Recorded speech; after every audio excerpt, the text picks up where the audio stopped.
আরবিতে বাউল শব্দের অর্থ হলো মূত্র বা প্রস্রাব। এই এই শব্দের সাথে বাউলদের উদ্দেশ্য এবং কাজকর্ম সব সুন্দরভাবে মিলে যায়। কেননা বাউলরা পঞ্চরস ভক্ষণ করে, তারা মলমূত্র, ঋতু, রক্ত, স্ত্রী, রতি ও পুরুষের বীর্য এগুলো যে তারা ভক্ষণ করে, এই কথাগুলো গোপন করে। এবং তাদের গানে বলা হয়েছে, আপন ভজন কথা নাই কহিবে যথাতথা, আপনি আপনি হইবে সাবধান। আপন ভজন কথা, এই যে আমরা নোংরা এই পঞ্চরস খাই, এগুলো যাতে অন্য মানুষ না জানে, জানলে সমস্যা। মল মূত্র, মল পায়খানা, মূত্র প্রস্রাব, আর স্ত্রীদের হায়েস নেফাসের রক্ত এবং পুরুষের বীর্য, এটা তারা সংগ্রহ করে নির্দিষ্ট একটি করেঙ্গায়, একটি পাত্রের নাম হলো করেঙ্গা, করেঙ্গা পাত্রের ভিতরে এটা রেখে দেয়। নির্দিষ্ট সময় হলে তেনা জাতীয় বস্তু দিয়ে সেটাকে সেকে সেই জিনিসটা দিয়ে তারা আটা দিয়ে মিঠা বানায়। আর একটা বিষয় হলো, বাউলরা কিছু শব্দ প্রয়োগ করে, যে শব্দগুলো মানুষ যাতে না বুঝে, সাধারণ মানুষ না বুঝে, এই জন্য তারা শুক্রকে রস বলে, আবার রসকে অমৃত বা সুধা বলে, যাতে মানুষ না বুঝে। এই জন্য তাদের একটা গানে বলা হয়েছে, গুরুজির প্রেম সুধা রস পান করিলে হেরে পারে ভালো মানুষ পাগল হয়। অর্থাৎ এই রস পান করলে নাকি ভালো মানুষ কি হয়ে যায়, পাগল হয়ে যায়। এবং তারা আরো কিছু শব্দ ব্যবহার করে, দন্তকে দশানন বলে, মুখে বলে লঙ্কা, দন্তকে দাঁতকে বলে দশানন, এবং লিঙ্গর যে দ্বার দিয়ে শুক্র নিগ্রত হয় তাকে কি দশম দ্বার বলে। এবং নারীকে তারা কখনোই নারী বলে না, মেয়ে বলে না, মহিলা বলে না, বলে নদী। অথবা নারীর যৌনাঙ্গকে তারা বলে কমল, নলিনী, নলিন, পদ্ম, এগুলো শব্দ ব্যবহার করে বোঝাতে চাচ্ছে যে এগুলো হলো নারীর নির্দিষ্ট জায়গা। নাউজুবিল্লাহ, এত খারাপ। এই জন্য তাদের একটা লালন ফকিরের একটা গান আছে, 3 ইঞ্চি নদীতে পড়ে। এই যে নদী বলতে এখানে নারী, এখানে নদী বলতে এখানে নারী বুঝাইছে। যে শব্দগুলো, এই শব্দগুলো সবাই বুঝবে না, আমরা বুঝবো না। এর জন্য লালন ফকির একটা গান গাইছে, বলছে, ফকির লালন বলে পাগলা ছেলে বুঝা কঠিন সাধু ভাষা। মানে এই ভাষা বুঝা সাধক ছাড়া আর কেউ বুঝবে না। 3 ইঞ্চি নদীতে পড়ে 3.5 হাত নৌকা শেষ। নাউজুবিল্লাহ, নাউজুবিল্লাহ, এমন নিকৃষ্ট ভাষা, এত নোংরা ভাষা, মানুষ নামে জানোয়াররা যে কিভাবে প্রকাশ করে আপনি কল্পনা করা যায় না। মানে এটা কিভাবে এই ধরনের ভাষা প্রয়োগ করতে পারে, এই ভাষাগুলো প্রকাশ করতে পারে, এদের নোংরামির শেষ কোথায়? এগুলো প্রকাশ করাও লজ্জার ব্যাপার, এগুলো ব্যাখ্যা করাটা লজ্জার ব্যাপার, কি জঘন্য কথাবার্তা। তারপরে সে লিখছে, সেই নদীর মাঝখানে ভাই 3 কোনা 1 চর। নাউজুবিল্লাহ, নাউজুবিল্লাহ, এগুলো বলা যায় না, বলতেও মানে বিবেকে বাদে। মানে বাউলটা এত নিকৃষ্ট, মানে পশুর চেয়েও নিকৃষ্ট। হ্যাঁ, আমি তো বলছি যে এরা পতিতার চেয়েও খারাপ। তারা একটা গান রচনা করছে, বলছে যে নলিনীর পথ আগেতে জানো, ভার বাঁধা নয় মুখ দিয়ে টানো।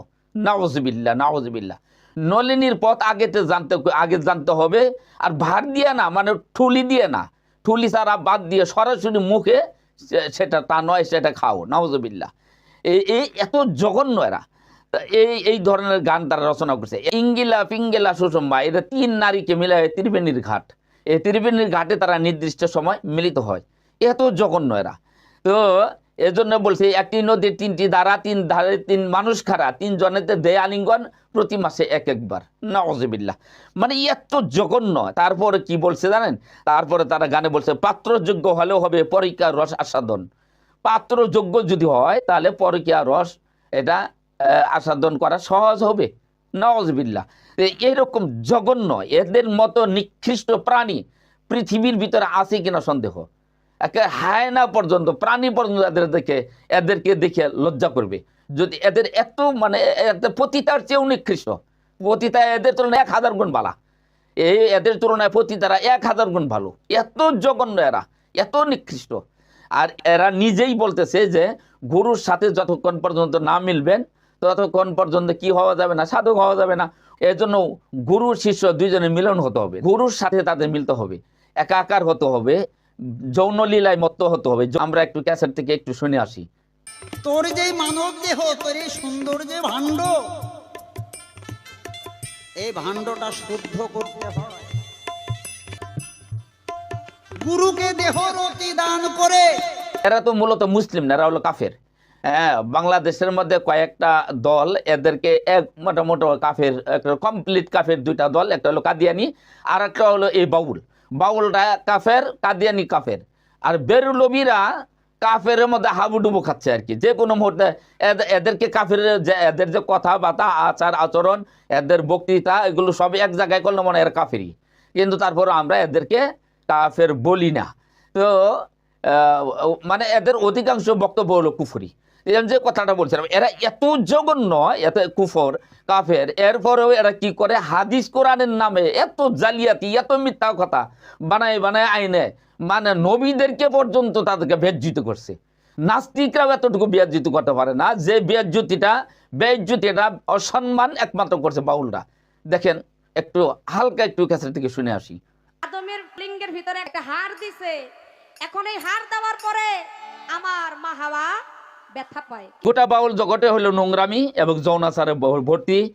আমরা জানি আমাদের গোটা বিশ্বে, বিশেষ করে বাংলাদেশে পতিতাদের একটা আছে, পতিতালয় আছে, পতিতালয়ের একটা লাইসেন্স আছে, একটা নির্দিষ্ট জায়গায় তারা থেকে তারা এই ধরনের কাজ করে।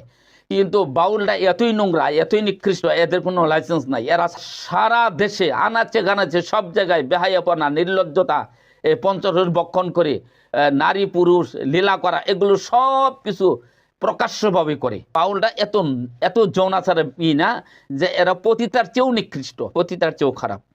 আমাদের আরেকটা বিষয় জানার দরকার যে বাংলাদেশে যত সরকার আসছে প্রত্যেকটা সরকারই এই বাউলদেরকে লালন করে, প্রত্যেকটা সরকার বাউলদেরকে লালন করে।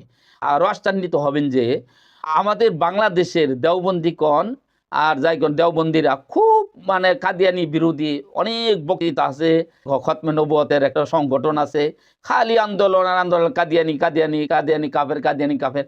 সমস্ত দল, বাংলাদেশের সমস্ত, এমন কোন মুসলিম দল নাই যারা কাদিয়ানির ব্যাপারে মানে বলে না যে কাফের। কিন্তু মজার ব্যাপার হলো যে কাদিয়ানের চেয়েও যে 1000 গুণ খারাপ হলো বাউল। বাউলের সম্পর্কে সবার মুখের মধ্যে কুলু পাঠিয়ে দিছে, সবার মুখ একদম চুপ, মানে বাউলদের ব্যাপারে তারা কিছুই বলতে রাজি না। আরো আশ্চর্যিত হবেন যে বাংলাদেশের মধ্যে আরেকটি দল আছে, সহি আকিদার দল, তার নাম হলো আহলুল হাদিস। এরা সহি সহি সহি সহি খুব বলতে বলতে বলতে বলতে শেষে দাঁড়ানে দিন কায়েমের জন্য কাজ করে যাচ্ছে। এই দিনকে বিকৃতি করে একেবারে এজিদকে জান্নাতে দিছে, আর সমস্ত নবীদেরকে একেবারে বিখ্যাতলি হাতে ধরে দিছে, যে এরা কোনো রাষ্ট্রপ্রধান ছিল না, এই সেই নূহ আলাইহিস সালাম ছিল, মুসা আলাইহিস সালাম ছিল না, রাষ্ট্রপ্রধান ছিল না, এগুলো মানে কোনো দলিল নেই, দলিল ছাড়াই এমন ভাবে মানে একামতের দিনের বিরোধিতা করতে যায়, নবীদের উপরে তারা একেবারে মিথ্যা অপবাদ, মিথ্যা কথা নবীদের উপর চালাই দিছে, নবীদের সাথে বেয়াদবি করছে। এরা হলো নবী বিদ্বেষী বলা যেতে পারে। এই আহলুল হাদিসরা হলো নবী বিদ্বেষী, সাহাবী বিদ্বেষী। কেননা হুসাইন রাদিয়াল্লাহু আনহু, তাদের দৃষ্টিতে হুসাইন রাদিয়াল্লাহু আনহু একেবারে চরম ভুল করছেন, অন্যায় করছেন, তার খেসারত তার দিতে হয়েছে এই জন্য কি। আর ইয়াজিদ হইতেছে জান্নাতি, এই হলো আহলুল হাদিসদের আকীদা, মানে একটা ভয়াবহ ব্যাপার।